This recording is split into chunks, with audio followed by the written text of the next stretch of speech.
11 mois après sa démolition, voilà à quoi ressemble le stade municipal de Chambéry. Une gigantesque friche coincée entre le centre aquatique flambant neuf et les pompes funèbres. Initié à l'époque par Michel Dantin et son équipe, le projet de futur stade a pris du retard, Covid-19 oblige, mais pas seulement. Force est de constater aujourd'hui que cet épineux dossier est loin de faire l'unanimité au sein même de la nouvelle majorité municipale qui est apparue bien divisée à ce sujet. Le début des travaux ayant été voté ce mercredi 16 décembre lors du dernier conseil municipal à bulletin secret. Contactée par nos soins, la mairie de Chambéry n'a pas souhaité répondre à notre sollicitation. Quoi qu'il en soit, ce lancement annoncé du chantier est une excellente nouvelle pour ceux qui soutenaient le projet. C'est tout d'abord une grande satisfaction de voir ce projet de nouveau stade à nouveau sur les rails, après 6 mois de tergiversation de la nouvelle majorité. C'est d'autant plus une satisfaction que c'est le stade de l'équipe de Michel Dantin qui va être construit.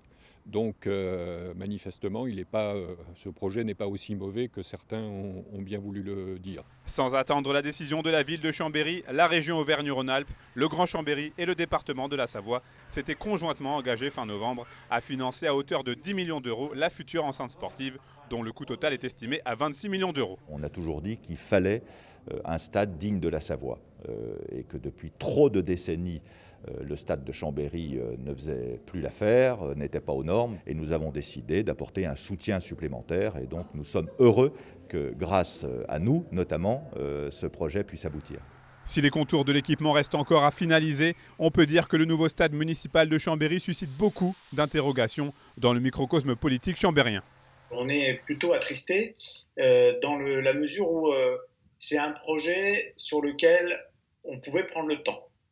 Et ça aurait été bien qu'on prenne pas 15 ans, mais quelques mois supplémentaires pour affiner le projet et pour le rendre plus écologique et aussi plus social. Est-ce qu'aujourd'hui on a pris en compte, par exemple, la manière dont la circulation, la mobilité va évoluer à Chambéry et comment il faut qu'on la fasse évoluer? Non, pas du tout. Et le sport dans tout ça, le soc rugby, les Aigles en football américain et le Chambéry Savoie Football ont disputé leur rare rencontre de 2020 au Stade Magère. Mais la vétusté de l'ancien stade était un véritable frein pour le développement des 3 clubs résidents. Nous sommes bien obligés de se prolonger dans l'avenir, on n'a pas trop le choix. Aujourd'hui, pour continuer à évoluer au niveau où on évolue aujourd'hui, ce qui est aussi le cas du soc rugby, nous sommes obligés par contre d'avoir un nouveau stade qui remplit toutes les normes. Au vu des circonstances et du retard pris, le calendrier a été chamboulé. Une livraison du stade est espérée pour la rentrée 2022.